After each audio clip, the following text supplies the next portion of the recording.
जय हिंद दोस्तों। नए वर्ष 2025 की आप सभी को हमारी तरफ से और हमारे पूरे परिवार की तरफ से ढेर सारी शुभकामनाएं। आप जानते हैं कि 2025 नया वर्ष आज से ही स्टार्ट हो रहा है और ये दिन, ये वर्ष, इस वर्ष की शुरुआत आपकी ज़िंदगी में खुशियां लेके आए और आपकी ज़िंदगी एक ऐसे मोड़ पर पहुंच जाए, ऐसे मंजिल पे पहुंच जाए जिसकी आप आशा करते हैं। तो हम आशा करते हैं आप सभी लोग स्वस्थ होंगे, मस्त होंगे और व्यस्त होंगे। तो हम आज इस वीडियो की शुरुआत करते हैं। जो आपके सामने सवाल दिख रहा है कि 18 वस्तुओं का क्रय मूल्य 20 वस्तुओं के विक्रय मूल्य के बराबर है, तो प्रतिशत हानि क्या होगी, प्रतिशत हानि क्या होगी, प्रतिशत लाभ क्या होगा, इस तरीके का सवाल आज आप सीख पाएंगे और यहाँ पर आपको जरा भी दिक्कत नहीं होने वाली। एक बार अगर ध्यान से समझ लेंगे इस सवाल को तो गारंटी है इस सवाल में आपको जरा भी दिक्कत नहीं आने वाली है। यहाँ पे हम सवालों पे चलते हैं, लेकिन उससे पहले थोड़ा सा वक्त हम अपने उन चाहने वालों को देते हैं जो हमें डेली कमेंट किया करते हैं। और इस सेक्शन में आज जो है यहाँ पे हम पहला कमेंट लेते हैं सबानाज जी। सबानाज का कमेंट लगभग हर वीडियो पे आता है और इन्होंने अपना आंसर दिया है। तो सबानाज, आपका बहुत बहुत तहे दिल से धन्यवाद और आप सभी लोगों को सही है नव वर्ष की हार्दिक शुभकामनाएं। और यहाँ पे रिजवाना ने कमेंट किया है नाइस सोल्यूशन, तो बहुत बहुत धन्यवाद रिजवाना।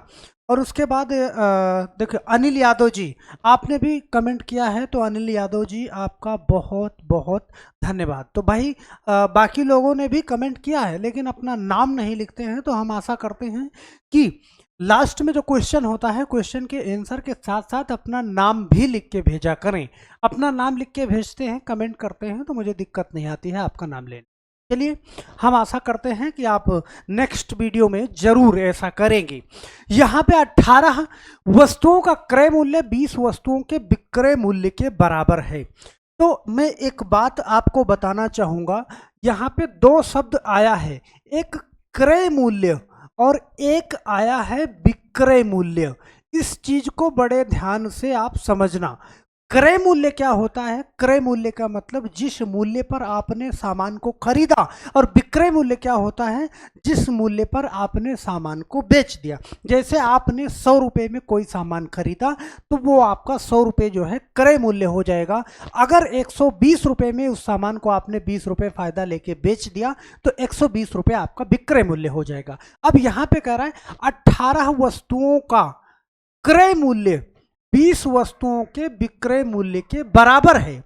18 वस्तुओं का क्रय मूल्य, इस बात को समझना, 20 वस्तुओं के विक्रय मूल्य के बराबर है। मतलब यह है कि 18 सामान खरीदने में जितना पैसा आपने लगाया, 20 सामान बेच दिया तब उतना पैसा जा करके आया। इसका मतलब ये है कि 2 सामान आपने अपने पास से भी बेच दिया। अगर ऐसी कंडीशन आएगी तो आपको हर हाल में क्या होगा? नुकसान होगा। तो यहाँ पे ध्यान देना भाई, 18 वस्तुओं का क्रय मूल्य 20 वस्तुओं के विक्रय मूल्य के बराबर है। जाहिर सी बात है नुकसान हो रहा है। यहाँ पे आप ये बात देख पाओगे कि कितने का नुकसान हो रहा है। आप कहोगे सर 2 वस्तु तो मेरी जेब से चली गई, और 2 वस्तु जेब से चली गई, ध्यान देना कितना बेचने पे ये नुकसान हो गया। मतलब 20 वस्तु बेचने पे आपको 2 नुकसान हो गया। हमेशा विक्रय मूल्य आपको नीचे रखना है और गुणे में क्या करना है? 100 लगाना है। क्यों? क्योंकि यहाँ पे प्रतिशत हानि पूछ रहा है, और प्रतिशत हानि बताने के लिए सिर्फ गुणे में 100 लगाओगे, परसेंटेज बताने के लिए। बस आप इसको बड़े प्यार से हल कर सकते हो। 2 से काटोगे 20 को, 10 बार में कटेगा, और इस 10 से 10 इसको काट दोगे तो यहाँ पे आपका जो नुकसान आने वाला है, वो नुकसान कितना आने वाला है? 10% का नुकसान आने वाला है। ये हमेशा क्या रहेगा? हानि रहेगी। बहुत प्यार से आप इस सवाल को लगा पाओगे अगर समझ रहे हो हमारी बातों को। तो अब जरा भी अगर गुंजाइश है तो हम अगला सवाल लेके आए हैं आपके लिए। इस सवाल में बड़े ध्यान से समझना कि 25 वस्तुओं का क्रय मूल्य, ध्यान देना कि 25 वस्तुओं का क्रय मूल्य, कितनी वस्तुओं का? 25 वस्तुओं का।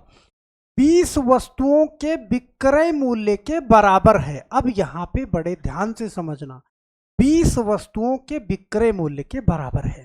सही है, मतलब कि जितना पैसा आपने 25 वस्तुएं खरीदने में लगाया था, उतना पैसा आपके पास 20 वस्तुएं बेचने के बाद ही आ गया। इसका मतलब अभी आपके पास कितना बचा है? 5 वस्तु आपके पास बची है, ध्यान देना। और 5 वस्तु बची है, तो भाई 25 वस्तुओं का क्रय मूल्य 20 वस्तुओं के विक्रय मूल्य के बराबर है, मतलब कि आपके पास 5 वस्तु बच गई है। सही है, और यही आपका क्या है? फायदा है, क्योंकि जितना आपने लगाया उतना पैसा आपके पास आ गया। अब जो बचा वो आपका फायदा है। तो भाई ये 5 वस्तु बची कितना बेचने पे? 20 वस्तु के बेचने पे। ओके, और प्रतिशत बताना है तो गुणे में क्या करोगे? 100 करोगे। और 5 से काटोगे कितनी बार में? 5 से काटोगे 4 बार में, 5 चौका 20, और 4 से काटोगे कितनी बार में? 25 बार में। तो 25% का यहाँ पे लाभ होने वाला है। तो इस कंडीशन में आप क्या देखोगे कि क्रय मूल्य, सही है, जो क्रय वस्तुएं क्रय वाली अगर ज्यादा हैं और विक्रय वाली कम है, इन दोनों का बराबर कर रहा है, तो उस कंडीशन पे हमेशा लाभ आएगा। चलिए अगला सवाल यहाँ पे देखते हैं कि 12 वस्तुओं का क्रय मूल्य। अब आप दिमाग लगाओगे, आप दिमाग फटाफट से यहाँ पे लगाओगे कि यहाँ भी 2 मूल्य आपको बताएगा, एक क्रय मूल्य, एक क्रय वस्तुएं और एक विक्रय वस्तुएं। मूल्य नहीं बता रहा है वो। तो 12 वस्तुओं का क्रय मूल्य मतलब जितने में आपने 12 वस्तुएं खरीदी थी, 16 वस्तुओं के विक्रय मूल्य के बराबर है। अब यहाँ पे देखो, क्रय वस्तुएं कम हैं और विक्रय वस्तुएं ज्यादा हैं। इसका मतलब आपका क्या होने वाला है? नुकसान होने वाला है। कितना नुकसान हो रहा है? 4 वस्तुओं का नुकसान हो रहा है। भाई 12 जितने में खरीद के लाए थे, जितने पैसे में, उतना पैसा मेरे पास कब आया? जब आपने 16 बेच दिया, मतलब 4 अपनी जेब से भी बेच दिया। तो कितना? हमेशा नीचे विक्रय मूल्य लिखना है, मतलब 16 वस्तुएं बेचने पे, और गुणा में क्या करोगे? 100। बस यहाँ से आप काट सकते हो। 4 से काटोगे, 4 चौक 16, और 4 से 100 को काटोगे तो आपका आंसर क्या आएगा? 25%। लेकिन इस बार 25% आपको हानि होने वाली है। तो याद रखना कि अगर लाभ किस कंडीशन पे आएगा? क्रय वाली वस्तुएं अगर ज्यादा होंगी, विक्रय वाली वस्तुएं कम होंगी, तो उस कंडीशन पे आपको क्या आएगा? लाभ आएगा। लेकिन क्रय वाली वस्तुएं कम हैं और विक्रय वाली वस्तुएं ज्यादा हैं, तो उस कंडीशन पे आपको क्या आएगी? हानि आएगी। अब यहाँ पे आपको बड़े इत्मीनान से समझना है और हमेशा नीचे किसको रखना है? विक्रय वाली वस्तुओं को रखना है। चलो एक सवाल हम आपको देते हैं कि 20 वस्तुओं का क्रय मूल्य, ध्यान देना, 20 वस्तुओं का क्रय मूल्य 16 वस्तुओं के विक्रय मूल्य के बराबर है, 15 वस्तुओं के विक्रय मूल्य के बराबर है। तो यहाँ पे 20 वस्तुओं का क्रय मूल्य और 15 वस्तुओं का विक्रय मूल्य, ये सवाल देखो बहुत आराम से आप समझ गए होंगे। जरा सा अपने दिमाग पे प्रेशर डालना, इस सवाल का आंसर बड़े प्यार से निकल जाएगा। और हम आशा करते हैं कि इतना कष्ट हमने आपको समझाने में लगाया है, तो थोड़ा सा कष्ट आप जरूर करेंगे कि कमेंट बॉक्स में इसका आंसर जरूर दे देंगे, और उसके साथ में प्रॉफिट हो रहा है या लॉस हो रहा है, मतलब लाभ हो रहा है या हानि हो रहा है, वो जरूर आपको लिखना है। और अपना नाम लिखना नहीं भूलिएगा कमेंट बॉक्स में, नाम और उसके बाद अपना आंसर जरूर लिखिएगा। तो हम आशा करते हैं आप इतना काम जरूर करेंगे। ओके, तो इसका जवाब आप कमेंट बॉक्स में फटाफट से देना, और आप मुझे बता सकते हैं कि ये वीडियो आपको कैसी लगी। ओके, तो हम आशा करते हैं कि ये सवाल आपको अच्छे से समझ में आया होगा। इसी तरीके से 8-8, 10-10 मिनट का बहुत सारा वीडियो इस चैनल पे है। हमारी वीडियो बहुत बड़ी नहीं रहती, बहुत छोटी रहती है, क्योंकि आप कभी भी कहीं भी आप देख सकते हो। तो आप चैनल पे जरूर जाइएगा, एक बार विजिट करिएगा, आपको बहुत पसंद आएगा, गारंटी हमारी। ओके, तो अगर आपको लगता है कि ये चैनल आपके लिए फायदेमंद है, तो इस चैनल को एक बार सब्सक्राइब जरूर कर लीजिए। तो बस आज के लिए सिर्फ इतना ही। हम मिलते हैं नेक्स्ट वीडियो में, तब तक के लिए आप सभी लोगों को बहुत बहुत धन्यवाद। जय हिंद।